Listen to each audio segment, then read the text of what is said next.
Donc, on redéfinit, je rappelle donc ce que sont les acides forts et bases fortes.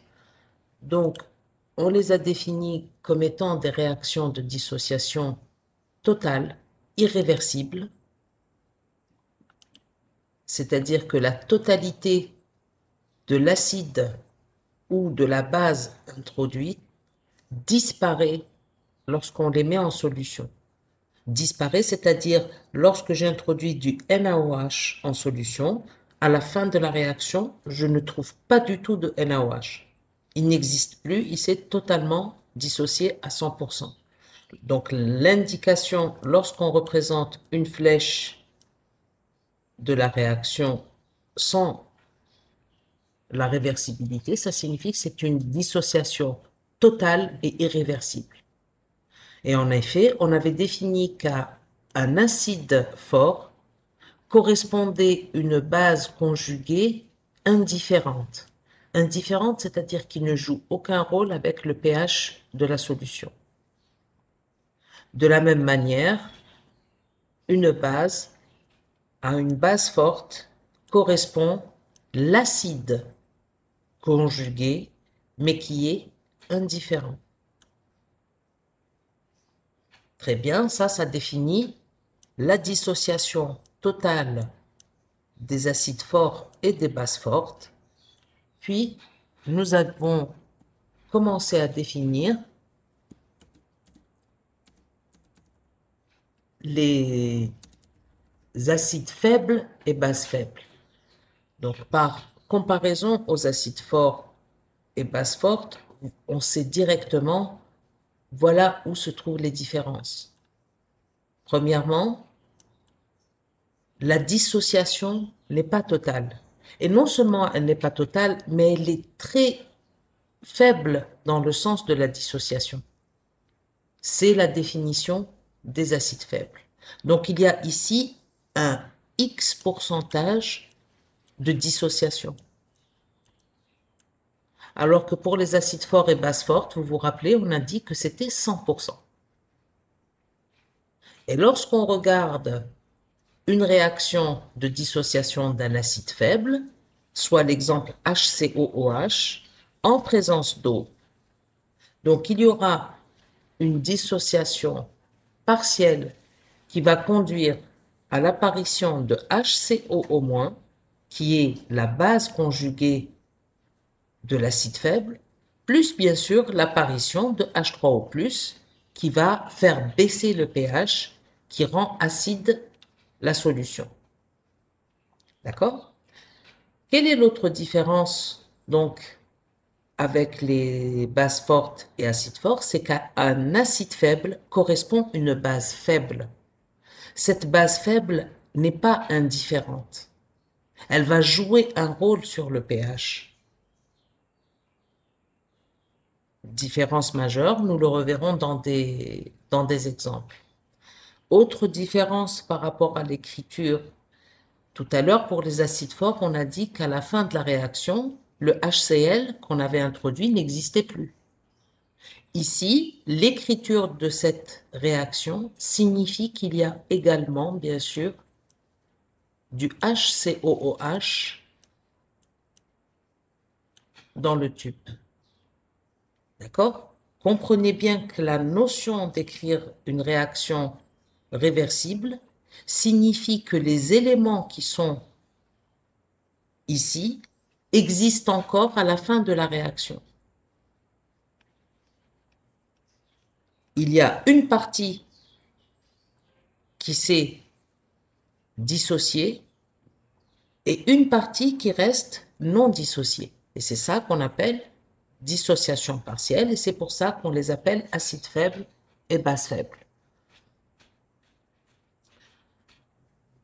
D'ailleurs, pour les acides faibles et bases faibles, le dernier point, ce qui est représenté dans cette double flèche que j'ai fait exprès, une est petite et l'autre est grande, l'équilibre est en faveur de la réaction inverse.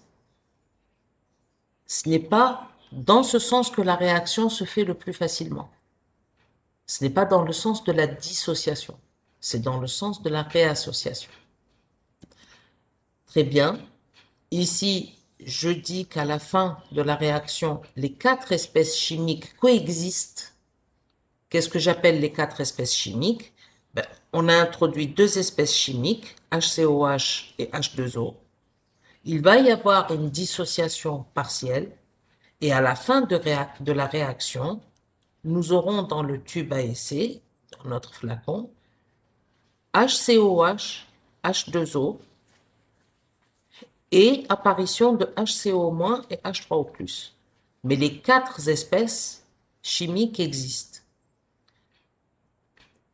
Je le précise uniquement par rapport aux acides forts où les espèces chimiques introduites n'existent plus à la fin de la réaction. Lorsqu'on écrit HCl, flèche qui donne H+, plus Cl-, il n'existe plus de HCl à la fin de la réaction. Dès que je le mets en solution, le HCl, il se transforme à 100% en H+, et Cl-. Et la différence d'écriture de la réaction se trouve dans la flèche.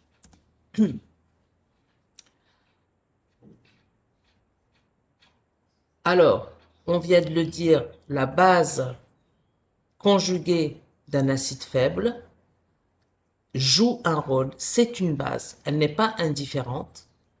Et on définit une chose que nous avions déjà dit, que plus l'acide est faible, plus sa base conjuguée est forte.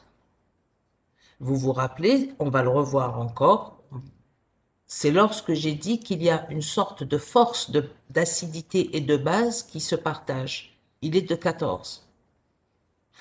Si l'acide faible a une force de 4, la base faible aura, sa base conjuguée aura une force de 10. Donc, plus l'acide est faible, plus la base sera forte, et vice-versa.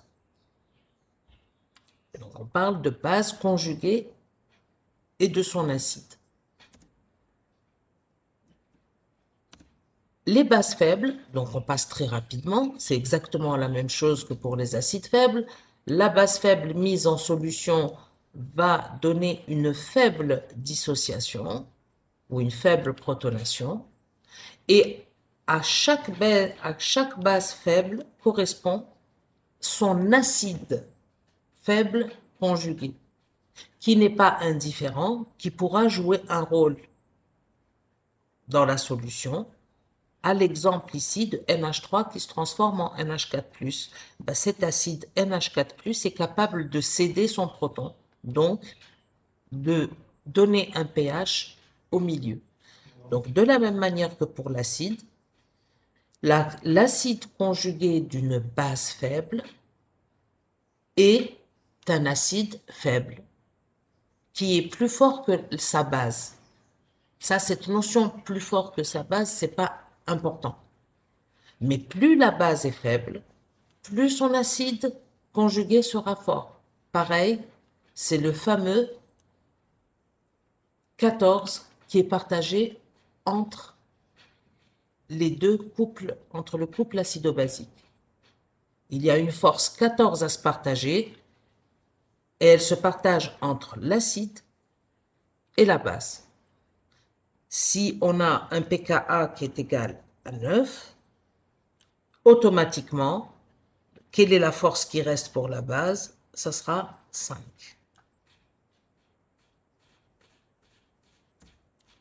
Très bien.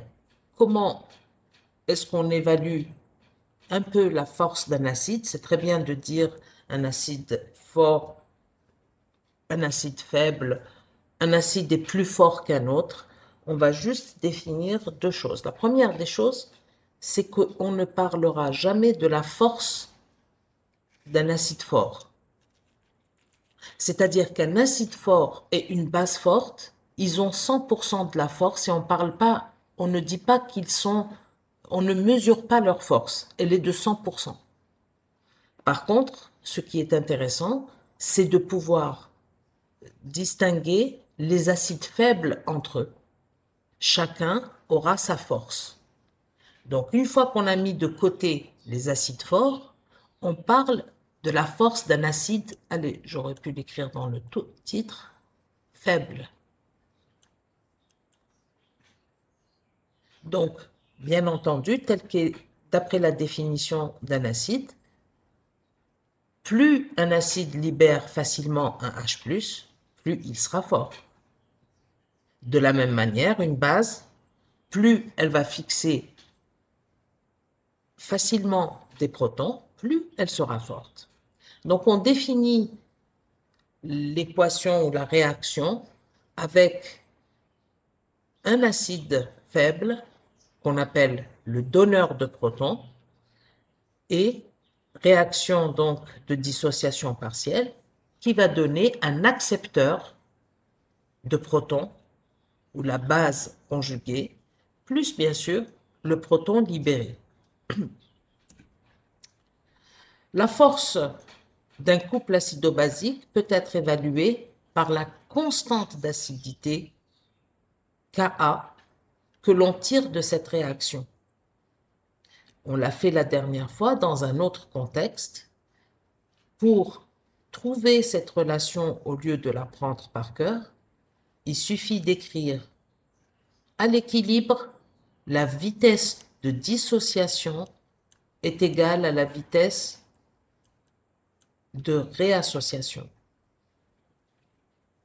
Ensuite, en écrivant K1 sur K moins 1, qui est égal à la constante d'association, vous pouvez retrouver donc l'expression de la force d'un acide. Et ça paraît logique. Qu'est-ce qu'on voit? On voit que plus le nombre de H+ libéré est important, plus le Ka augmente. Donc on peut écrire que plus le Ka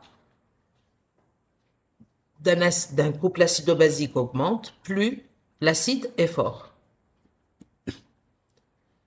De la même manière qu'on parle de la force d'un acide, on peut définir la force d'un couple acido-basique en mesurant la force de sa base. À ce moment-là, on peut écrire la constante basique de dissociation. C'est-à-dire, au lieu d'écrire Ka, j'inverse, je cherche celui qui a l'accepteur. Donc, en faisant la même approche, en écrivant à l'équilibre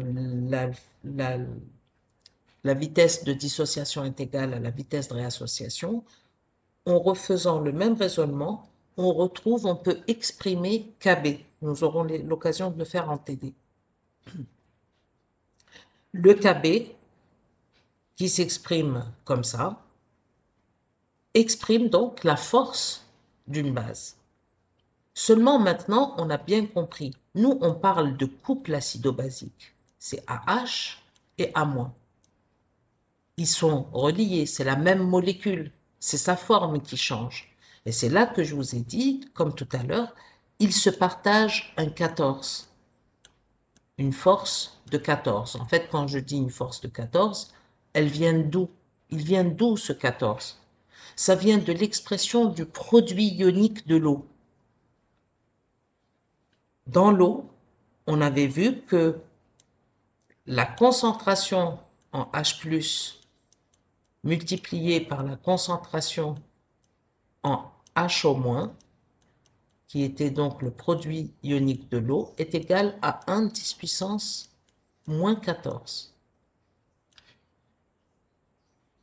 1 10 moins 7 fois 1 10 moins 7. Maintenant, vous avez des notions de maths et vous avez fait ces choses-là les années précédentes. D'où je sors le 14, c'est tout simplement, on utilise la forme logarithmique. Moins log de Ka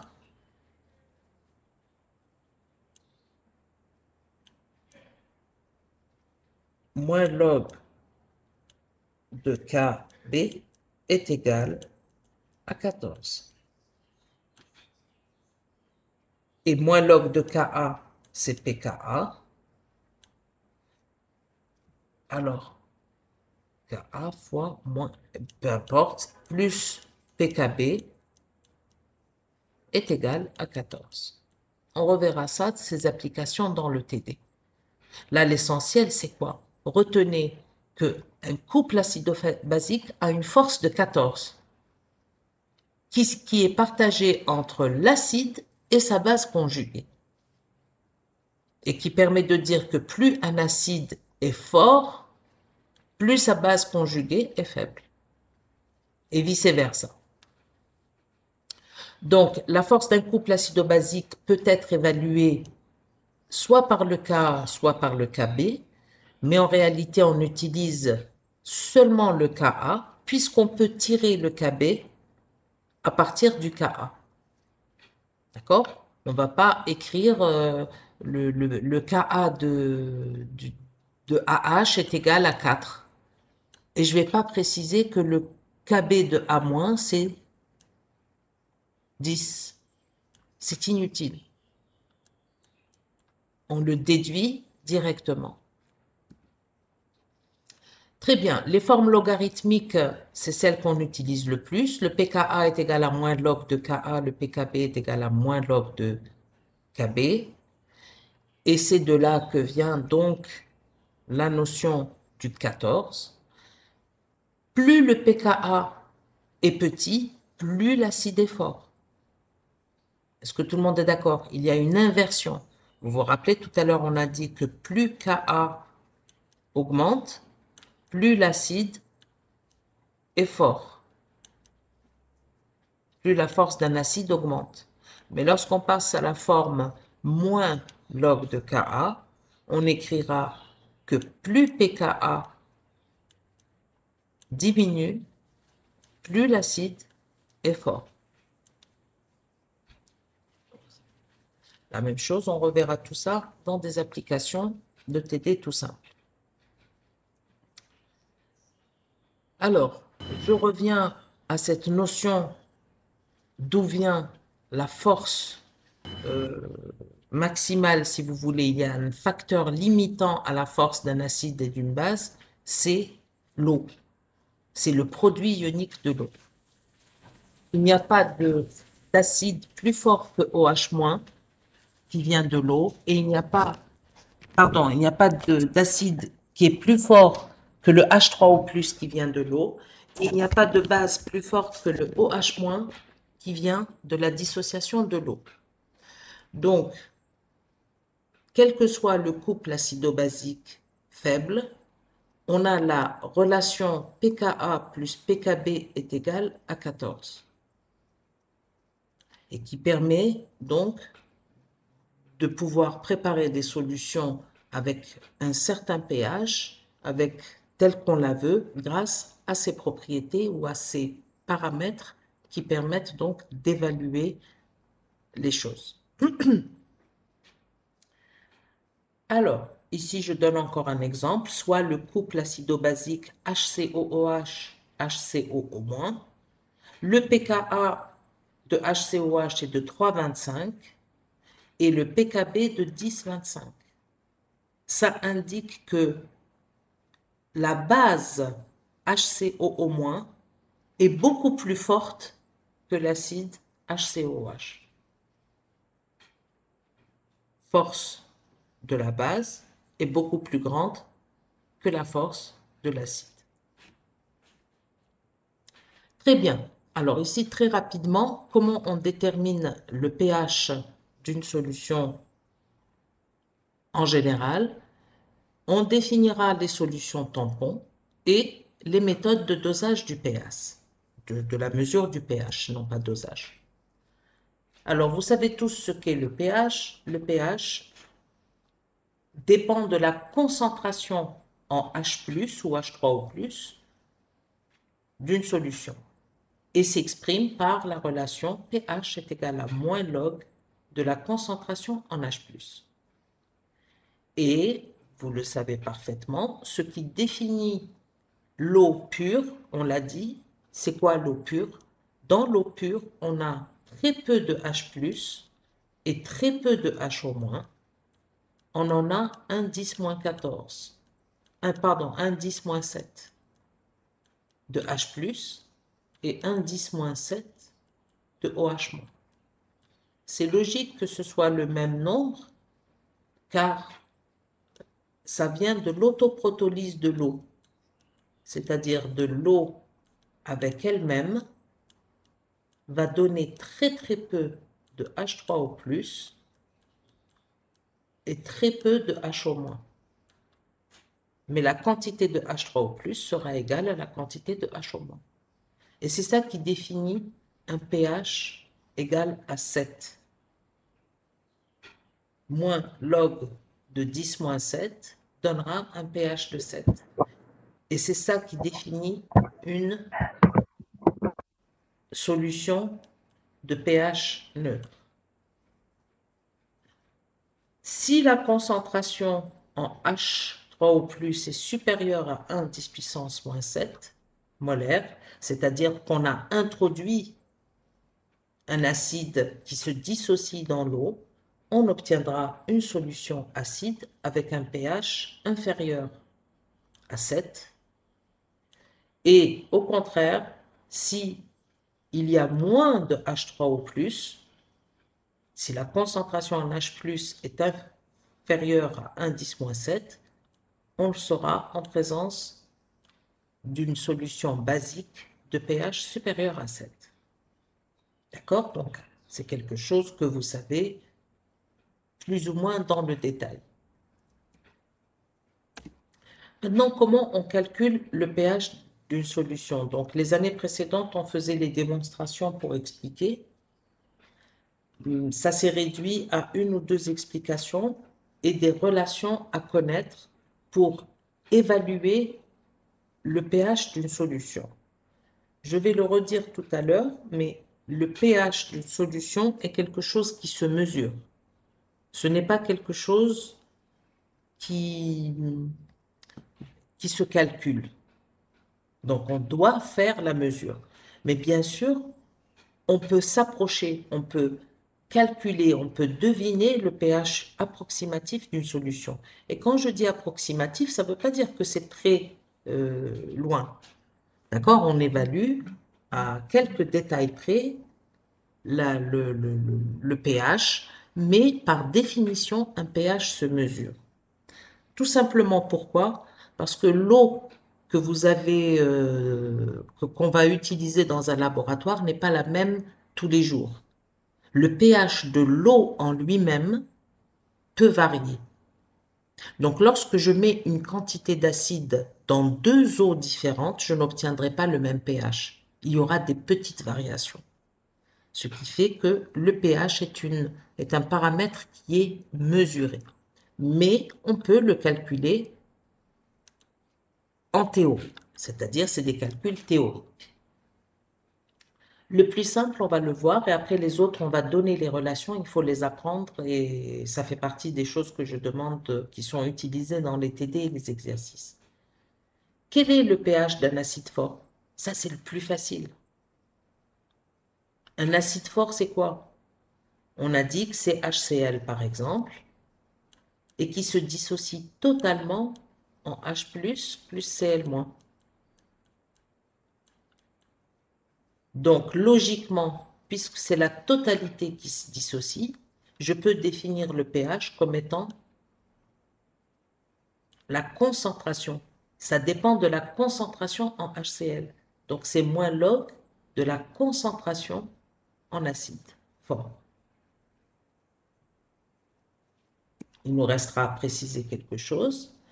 Pour un acide faible, la relation est 1,5 de pKa moins log de Ca. C'est tout à fait normal que la force de l'acide intervienne. Il n'y aura qu'une partie. Quelle est la partie d'acide qui est dissociée? C'est ça qu'indique le pKa mathématiquement. Donc, c'est tout à fait logique que si je veux mesurer le pH d'une solution dans laquelle j'introduis un acide faible, je devrais tenir compte de la concentration de cet acide faible, combien j'en ai mis, et quelle est sa force. Pour l'acide fort, non. Si je mets 10 acides forts, j'aurai 10 H+. Donc, je peux calculer directement le pH en faisant cette égalité. Concentration en A est égale à la concentration en H+. Ici, je ne peux pas écrire ça car la concentration en H+ est inférieure à la concentration en acide. Pour la base forte, le pH est égal à 14 plus log de Cb. D'où vient cette relation? Tout simplement, on a utilisé que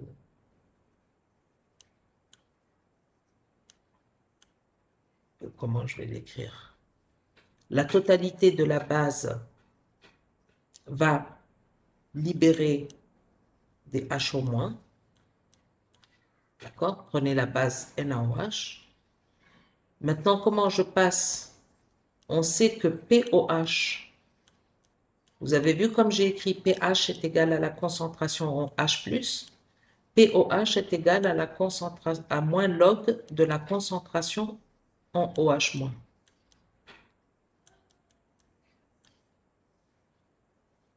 C'est la même chose. Il est où? Voilà. Ici, lorsque j'ai écrit pH égale moins log de H3O+, j'aurais dû écrire au passage que POH est égal à moins log de la concentration en HO-. Et bien entendu, qu'est-ce que H3O+? C'est le couple acido-basique de l'eau, H3O+, et OH-. Et on peut écrire, bien sûr, on va le revoir, POH plus pH est égal à combien? Force base de l'eau plus force acide de l'eau, ben ça donne 14. Un couple acido-basique se partage cette force de 14. Donc à partir de là, tout simplement, d'où vient le pH d'une base forte qui est égal à 14 plus log de Cb? Eh bien, il vient de là. pH, c'est-à-dire concentration de H+, plus POH, égale à 14. POH, on le connaît, c'est la totalité, puisque c'est une base forte, c'est la totalité de la base qui va donner des OH-. Donc, je peux écrire que pH est égal à 14 moins POH. Et à quoi est égal moins POH? C'est bien sûr log de Cb. C'est moins log de Cb. D'accord? Donc, moins qui va donner 14 plus log de Cb. Alors, les démonstrations en elles-mêmes, on ne les fait pas. Je vous montre juste qu'elles ont une origine avec les relations qu'on connaît déjà. Pour la base faible, on a un demi de 14 plus pKa plus log de Cb. De Cb, bien sûr, base faible. Donc voilà les 4 relations qu'il faut absolument connaître, avec une notion que je vais introduire dans les exercices et où on va modifier cette écriture. Je vous pose la question. Lorsqu'on écrit HCl qui se dissocie en H+ et Cl-, oui, quel est le pH de la solution? Ça sera moins log de la concentration en HCl. Je suis entièrement d'accord. Vous connaissez tous l'acide sulfurique, H2SO4. C'est un acide fort. Il se dissocie en donnant quoi? H2SO4. Il donne 2 H+, et 1 SO4 de moins.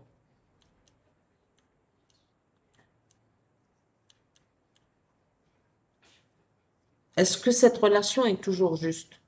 Est-ce que le pH sera égal à la concentration en H2SO4? De Non, quoi? madame. Base Très bien. forte, non? Pardon? C'est une base forte. H2SO4 est une base forte. Oui. Why? Why? Premièrement, je les ai définis, moi, comme acides forts. Pourquoi vous dites base forte? Donnez-moi la définition d'une base forte. Une base forte une base est une espèce chimique qui est capable de faire quoi? De capter ou de céder des protons? Je sais. Non, madame. Non, capté. Très De bien. capter, madame. De capter. Un acide cède un proton, cède des protons, et une base capte des protons. D'accord?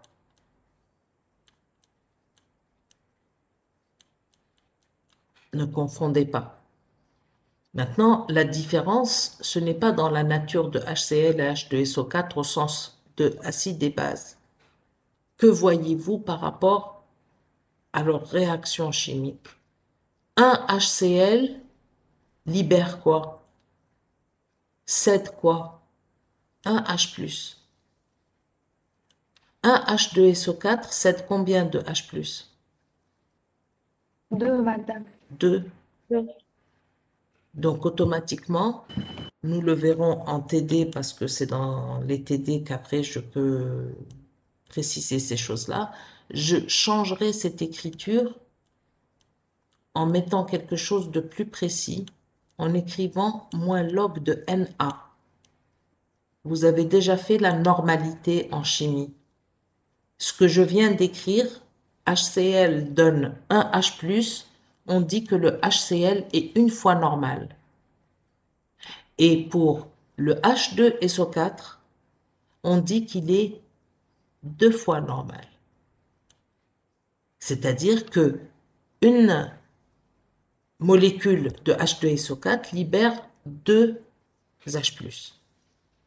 Donc on parle de la normalité et afin de ne pas oublier de tenir compte de ça, je modifie l'écriture en utilisant la normalité pour être obligé de réfléchir à la réaction de dissociation. D'ailleurs, on le fera encore. On utilisera systématiquement dans ces exercices. Il ne faudra pas, je n'aurai pas besoin de vous écrire dans la résolution d'un exercice de ce chapitre en vous demandant écrire la réaction de dissociation. Vous êtes obligé de le faire même si je ne le demande pas. D'accord? La même chose pour la normalité de la base. Parce que vous verrez qu'on a des bases telles que NaOH. Donc, une molécule de NaOH qui libérera un OH-, mais on peut également avoir du BaOH 2 fois. On le devine dans l'écriture chimique. Voilà. C'est BaOH 2 fois, qui va donner 2 2 OH-. OH-, et automatiquement quoi? Plus un Ba de plus. Pourquoi de plus? Je ne sais pas parce que je connais le barium, mais puisqu'il y a 2 OH- qui vont être libérés, nous on sait qu'il faut qu'il y ait l'équilibre des charges, il faut qu'il n'y en ait plus.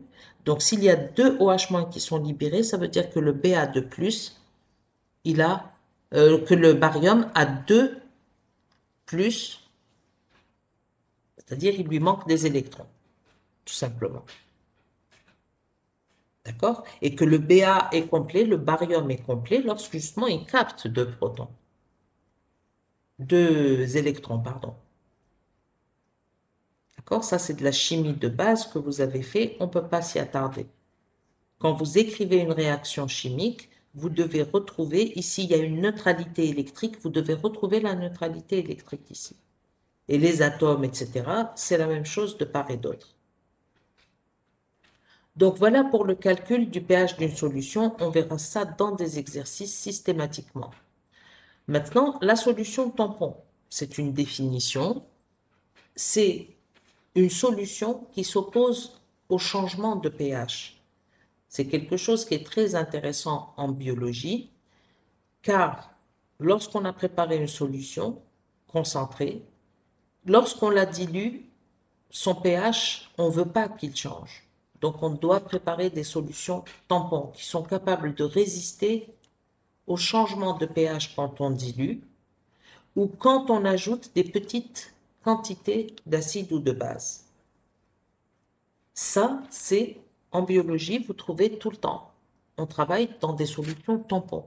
Quand on vous dit on purifie une protéine, puis on la met dans un tampon. Lorsqu'on fait une électrophorèse, on fait une électrophorèse avec un tampon, avec une solution tampon de pH flemme. Donc systématiquement, ce n'est pas de l'eau.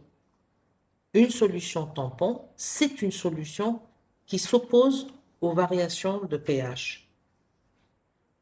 Quand on dilue et quand on ajoute de petites quantités d'acide ou de base. Comment est-ce qu'on fabrique, comment est-ce qu'on prépare ces solutions tampons? Ben, tout simplement, c'est des solutions d'un acide faible et de sa base conjuguée. Par exemple, dans le sang, ce qui permet de maintenir le pH du sang autour de 7, 7,5, c'est un tampon de bicarbonate, H2CO3 et HCO3-. C'est ça qui permet de maintenir le pH entre 7,35 et 7,45, c'est-à-dire le pH optimal pour le sang, bien entendu.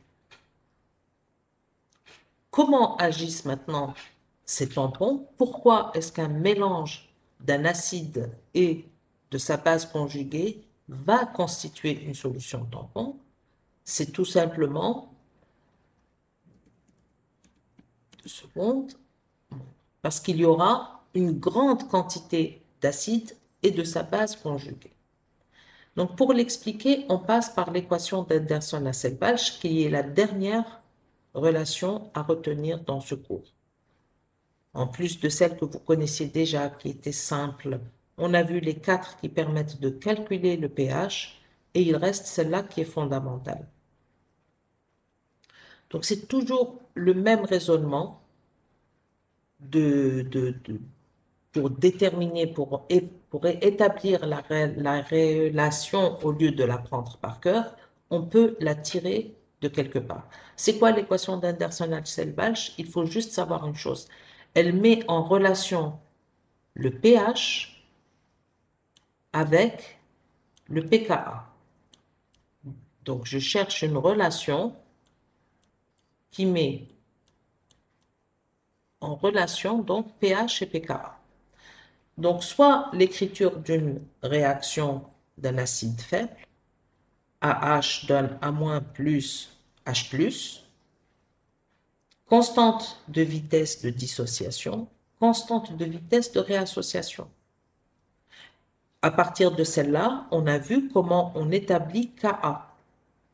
À l'équilibre, la vitesse de dissociation est égale à la vitesse de réassociation, ce qui me permet d'écrire que K1 sur K-1 qui est égal à Ka est égal à ça. Concentration de la base conjuguée plus multiplié par le proton libéré divisé par l'acide restant. Le AH-HADA, c'est l'acide restant, celui qui ne s'est pas dissocié. D'accord? Je vous ai dit, cette réaction peut s'écrire comme ça, ou je peux ici ajouter AH. Il reste du AH qui n'est pas dissocié. À partir de là, nous, on cherche une relation entre pH et pKa. Qu'est-ce qui exprime pH? C'est la concentration en H+. Donc, je le sors de cette relation, je mets que la concentration en H+, ou H3+, c'est la même chose, d'accord, est égale à Ka fois AH divisé par A-. Ça, je fais juste la transformation mathématique. D'où ce que je vous ai dit que ce cours en particulier vous avez intérêt à reprendre un résumé par écrit, en reprenant à la main les choses. Donc ici, c'est tout simplement, j'exprime H+, donc je modifie les termes de la relation, ce qui me permet d'écrire en conclusion, et en faisant la modification logarithmique, d'accord, comment je passe de là au pH? C'est moins log de la concentration en H+, qui est égal à moins log de Ka, moins log de HA sur A-. Et la dernière transformation, donc j'ai remplacé pH au lieu de moins log de H+, pKa plus log de A- sur AH. Pareil, regardez, c'est juste des maths. Ici, c'était moins log de HA sur A-. Il se modifie comment celui-là? Il devient plus log de A- sur AH. C'est des propriétés de la fonction logarithme. Donc, conclusion, on retiendra cette relation. Savoir d'où elle vient simplifie son apprentissage. Et celui qui préfère ne pas apprendre quelque chose comme ça parce que ça ne signifie rien, pKa plus log de A- sur AH, ceux qui ont des problèmes de mémoire, il vaut mieux la retrouver comme ça. J'ai besoin de me rappeler que je dois exprimer le pH en fonction du pKa. Et je le tire de là. Donc, cette relation maintenant permet de définir 3 domaines. Soit le pH est égal au pKa. Ça veut dire que ça est égal à 0. C'est-à-dire qu'il y a autant de bases que d'acides. Même concentration, qui donnera log de 1 qui est égal à 0. Soit vous avez le pH qui est inférieur au pKa. Qu'est-ce que ça signifie? Ça veut dire que la concentration en acide est supérieure à la forme base, c'est-à-dire la forme acide prédomine. Et enfin, vous avez la possibilité où le pH est supérieur au pKa. Dans ce cas-là, c'est la base qui prédomine, c'est-à-dire c'est la quantité de A- qui prédomine. Qu'est-ce que ça nous apporte? Voilà ce que ça nous apporte, c'est que c'est là qu'on définit le pouvoir tampon. Lorsque pH égale à pKa, il faut comprendre ici que je parle d'un axe de pH. Voilà. Lorsque le pH est égal au pKa, il y a autant de formes acides que de formes bases conjuguées. C'est exactement comme quand vous avez parlé des acides aminés l'année dernière. Le pKa, c'est le point de demi-dissociation. C'est-à-dire que pour un acide AH, la demi-dissociation, c'est le point pour lequel on a autant de AH que de formes A- conjuguées. Et bien, le fait qu'il y ait beaucoup de AH et beaucoup de A-, ça va créer cette zone tampon.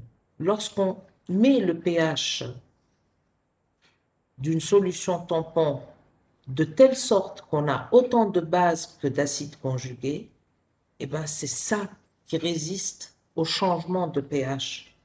Pourquoi? Tout simplement parce que j'ai énormément de AH et j'ai énormément de A-.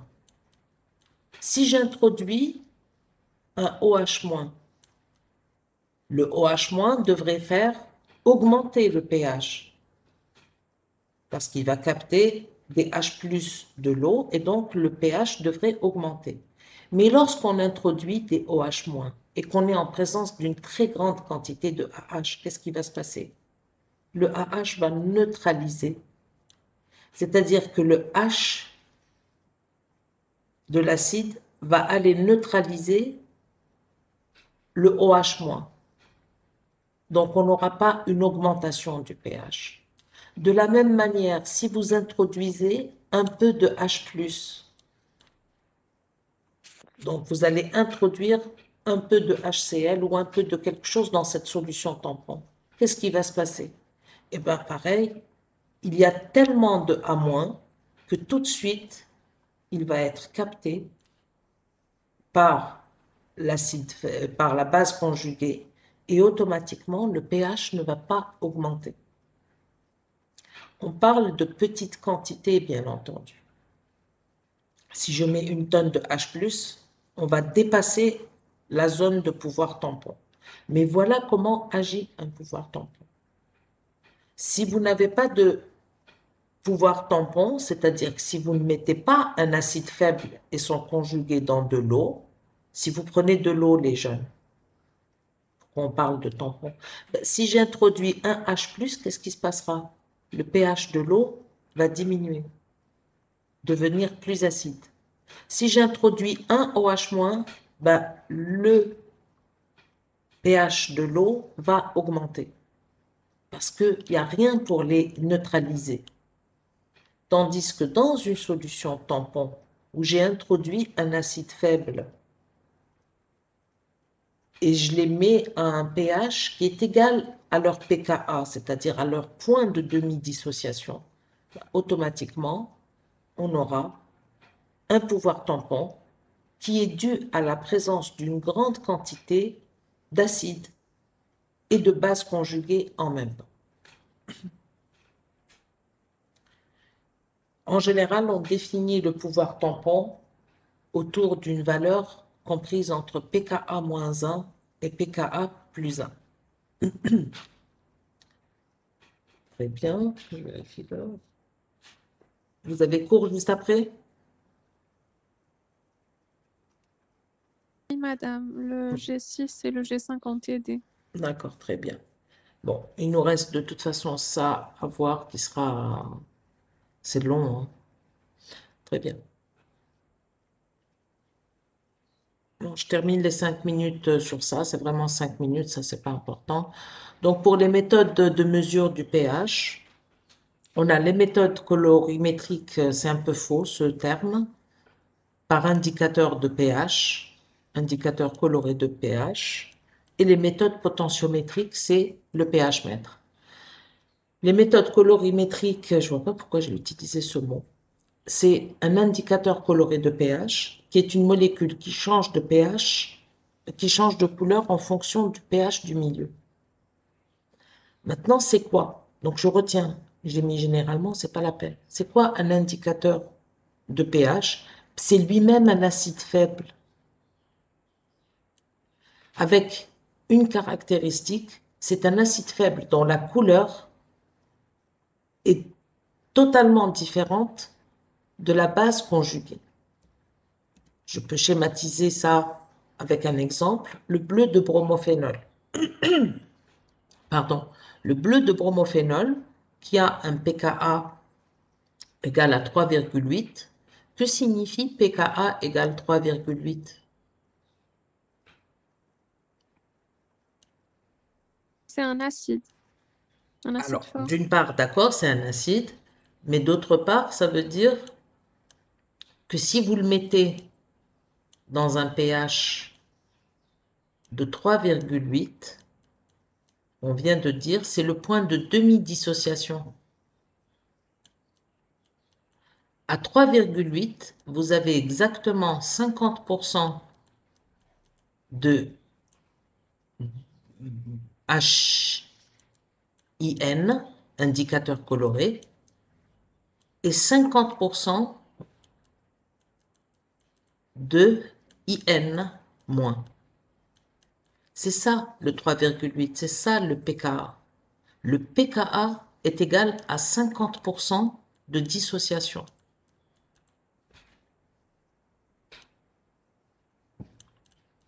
Donc, lorsque je fais varier le pH, si je règle le pH à 3,8, mon acide ici faible, indicateur coloré bleu de bromophénol, 50% sera sous forme acide et 50% sous forme base conjuguée.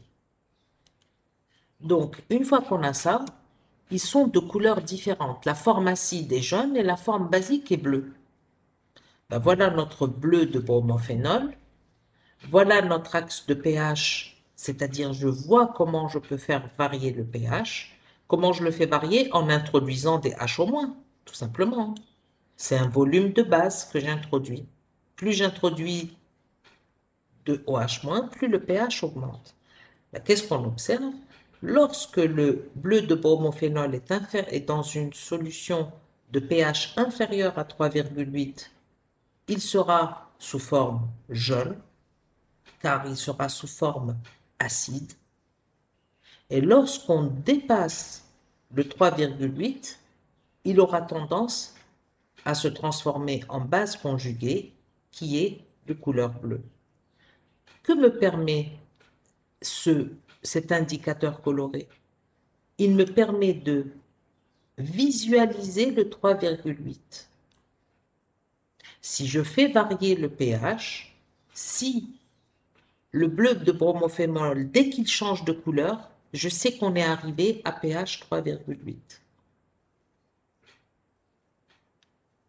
Donc, le changement de couleur d'un indicateur coloré se produit à pH égale pKa et permet donc de visualiser un pH donné. Les méthodes potentiométriques, c'est la mesure de pH qui se fait grâce à un pH mètre. Ce pH mètre, comment se fait la mesure? C'est par une électrode. En fait, c'est deux électrodes qui sont mises dans une seule électrode. Il y a une électrode de référence, donc c'est un système de comparaison, et une électrode de mesure. Et c'est la mesure de la différence de potentiel entre l'électrode de référence et l'électrode de mesure qui permet une évaluation précise du pH. C'est quoi cette électrode de référence? Eh ben, pour mesurer le pH, on a besoin d'utiliser des solutions étalons.